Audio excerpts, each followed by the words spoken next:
Hi, this will be my first English video, but there will be, or there in fact is already a German version of this presentation, and you find the link in the description below. So for my German speaking audience, you can go there if you want to improve your German, or if you want to hear how it sounds to speak German. Okay, then this is the opportunity. I had the opportunity to present a part of my research at the International Medieval Congress a couple of days ago, and I think it went quite nicely. So I thought, why not put it online and see what happens and what you all have to say.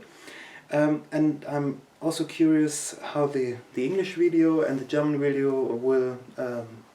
will perform. So if you have any questions or remarks, then feel free to ask, and if I'm able to, I will answer, and if not, then it's on you to do your own research. I want to speak about a certain aspect of the dukes in the Merovingian kingdom in the 6th century today. My statements are based upon my PhD thesis on Germanic dukes between the 4th and the 7th century, in which the analysis of the Frankish dukes takes up the most space, simply because there are quite a lot of them. I'll show the information concerning my PhD at the end of the presentation. There are in fact more Frankish dukes than in all other tribes I included in my analysis altogether. These are Alemanni, Burgundians, Vandals, Ostrogoths, Visigoths, Lombards, but only the last three, Ostrogoths, Visigoths and Lombards, had real dukes comparable to the Frankish ones. The comparatively numerous amount of these Frankish dukes allows us to differentiate between different types according to their duration of existence, insofar as we can say, their geographical localization and their purpose. Due to the fragmentary sources, it is of course not completely clear if these types had been created deliberately or if they just happened to distinguish themselves over time because of the specific circumstances.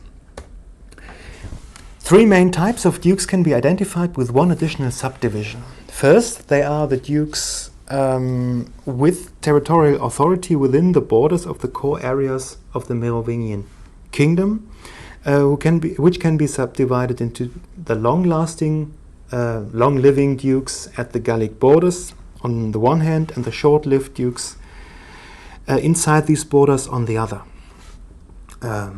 Military leaders without a permanent territorial authority are the second main type, and the third one consists of only a few dukes with expanded competencies who take the role of governors. Regarding the border regions, the first and the last types of dukes are the most interesting, 1A and 3. The dukes who are only military leaders, type 2 in my overview, are most of the times assigned to a specific mission. Therefore, the area of their activity is limited and determined by the enemy they are fighting. That means they don't have a fixed geographical space to protect, and they don't have a fixed term of office. Predominantly, they appear as dukes only for the time of one campaign. On the other side, the dukes with territorial authority in Gaul and the governors in regions outside of Gaul do have fixed and recognizable districts, although their size may vary to a great degree. And moreover, these dukes are in their position for a longer period of time. To get a better overview over the Frankish dukes, let's go through them quickly and chronologically.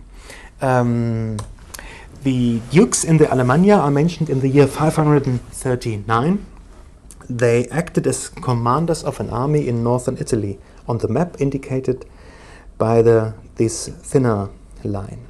They marched even farther south and were killed on the battlefield. Later, duces Alamanorum were probably assigned to the area of the Alsace and northern Switzerland and had the role of liaison officers to the Alemannian people and were regularly present at the court of the kings. But taking into account the later developments and the Lex Alamanorum dating in the first third of the 8th century, this was not a permanent situation. According to the Lex, The later dukes were military leaders, judges, controlled other officials, and were protected by specific laws. These hints show the direction of the development during the 7th century. Their increasing importance are a reflection of the growing influence of the Merovingian kings in this region. The Bavarian duke appears in 555 for the first time, and unlike the early Alemannic duke, he presides over a more or less fixed territory, and his development is not as dynamic. His region came under Merovingian control between 536 and 540 and had an administrative structure already before this region, which was probably, at least in part, used by the Bavarian duke.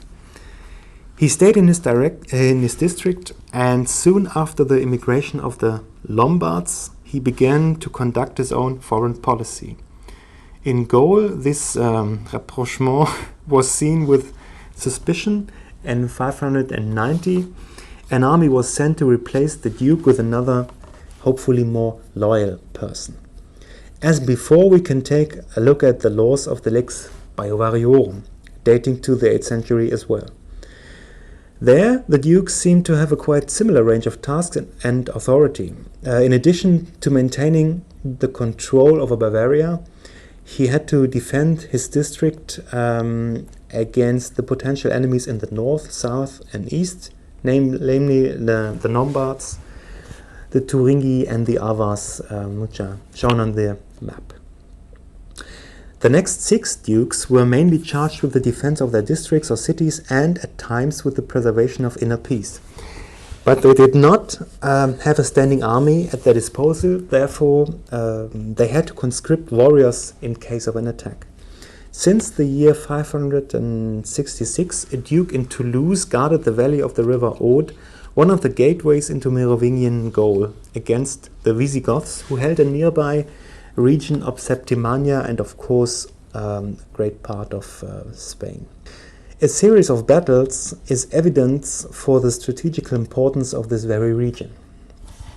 In the course of the division of the kingdom of Clotaire I between his 4 sons in 561, a new district was created in the Pagus Ultra-Juranus, the region east of the Jura Mountains. In 574, the duke could fend off a Lombard attack, and considering the geographical situation, this was one of his key tasks. Aside from the Lombards in northern Italy, the Alemanni was still a lingering threat not far away.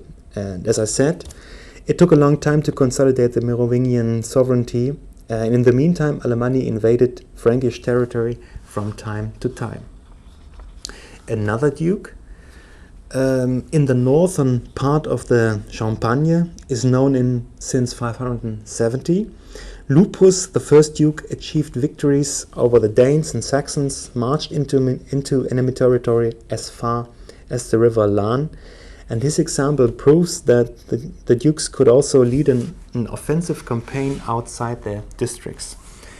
In the Gascogne, west of the Garonne River, there's another duke from 585 on, but probably for a shorter period of time than the others. The main reason for his creation is that this part of southern Gaul belonged to a different sub-kingdom than the neighboring duke in Toulouse, and therefore they both were in a certain sense in competition with one another. In the following year, another duke can be found in the region of the city Angers and Rennes in northwestern Gaul. He fought against invading Bretons several times, which clearly was his main task. But he treated the local population quite badly, and maybe this is the reason why the next duke in his district is attested not until several decades later. Around the year 600, we hear of the so-called Ducatus Dentellini, a dukedom in northern France. In contrast to the other dukes, we don't have any information about a military function. The dukedom belongs to different sub-kingdoms, but attacks are never mentioned. But since the Frisi and Saxons, and as well as Britain, are not far away, maybe the duke was created because of them. Perhaps the Ripuarian Franks, who are located in between but are rarely mentioned in this time period, were the reason why this district was seldom attacked. In the same time, a last duke of the governor type, like the ones in Alemannia and Bavaria, was appointed in a remote part of Spain. The region I marked on the map is more or less a guesstimate of his district. We read about him 2 times, first in connection with the victory of the Basques by the kings Theudebert II and Theuderic II. He was instated to govern the region and ensure that the obligation to pay tribute was met. The second time the Duke appears in the sources, he presides over Cantabria, near but not identical with the region of the Basques, and again his main task was to ensure the tribute. We do not have any information, any more detailed information on his traits, but since he governed a foreign people, we can assume that he had more competencies, especially in the area of policing, the military and jurisdiction. The dukedom in northern Spain ended with the conquest of the land by the Visigothic king Sisebuth. These are all the dukes we know, of who we know, involved in the defense of the Merovingian kingdom. Besides those, there are a couple of additional dukes with known territorial districts within Gaul. From my point of view, they seem to have the same competencies and therefore are from the same general type as the dukes at the borders, but they differ in purpose and time period.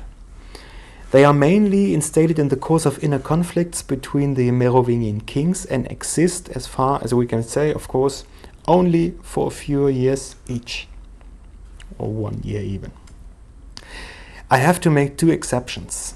First, the duke in the region of Tours and Poitiers is solely active in these inner conflicts, but his actions are documented from 555 to 587 for 32 years, when the dukedom was then finally abolished.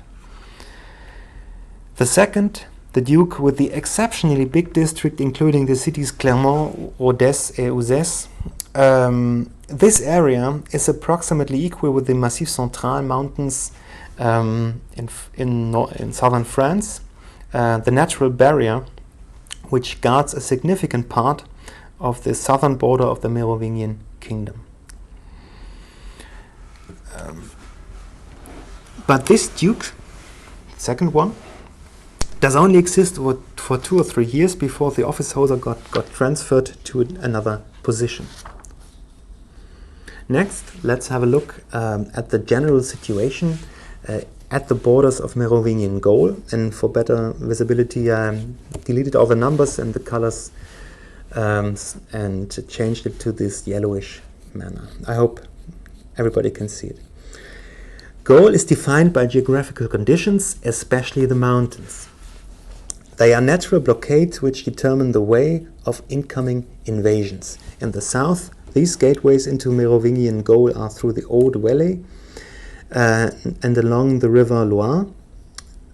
Then there are a few mountain passes over the Alps threatening Gaul, but also Alemannia and Bavaria. The latter one could also be attacked from the east, over the Danube River from the north and through the Brigachtal. Along the upper and middle Rhine, potential attackers had to cross a quite difficult terrain and could furthermore be attacked by the Alemanni. In the north there are much less mountains, but still the Rhine and other rivers, and in the northwest there were basically no barriers at all. If we look closely at the distribution of the dukes and the potential way of enemy armies, we see some vulnerable areas in southern and eastern France. But the southern frontier was not as exposed as it seems, because there was another special office in place, the Recto Provinciae Arelatensis. There were in fact 2 of these rectores at the mouth of the Rhône River, but the other one in Marseille was rarely active as military commander, whereas the rector in Arles marched regularly against internal and external enemies. Now we can address the defensive concept of the Merovingian kings in the later 6th and early 7th century. The access into their land nearest to the Visigothic kingdom was guarded by the duke in Toulouse, and the way north along the Rhone River was secured by the Rector Provinciae Arelatensis, mainly against attacks by the Lombards. If they used the northern passes over the Alps, the Duke in the Pagus Ultra-Uranus was there to confront them. I'm sorry. To the east we have Alemannia and Bavaria under Frankish control as buffer zones, where the dukes served as liaison officers or governors respectively. The northeastern borders were guarded by the duke in the Champagne and presumably the one in the Ducatus d'Entileni. And finally, there was the duke in Angers and Rennes to confront invaders incoming out of the Bretagne, which was still more or less autonomous in this time. This overview shows that during the later 6th and the early 7th century, it was well known in which border regions attacks were to be expected. The Merovingian kings took the geographical conditions into consideration, secured the vulnerable areas. They had a clear understanding of the spatial limitations of their control, although the situation in the north is not entirely clear. To ensure the defense, the office of the duke was created, or at least adapted. At the borders inside Gaul, these dukes were mainly military leaders, but in Alemannia and Bavaria they had a dual role to play to protect the land against approaching enemies and at the same time maintaining the Frankish claim to dominion. This system was in place for a while, but as the power and sphere of the influence of the Merovingian kingdoms grew, adaptations were made.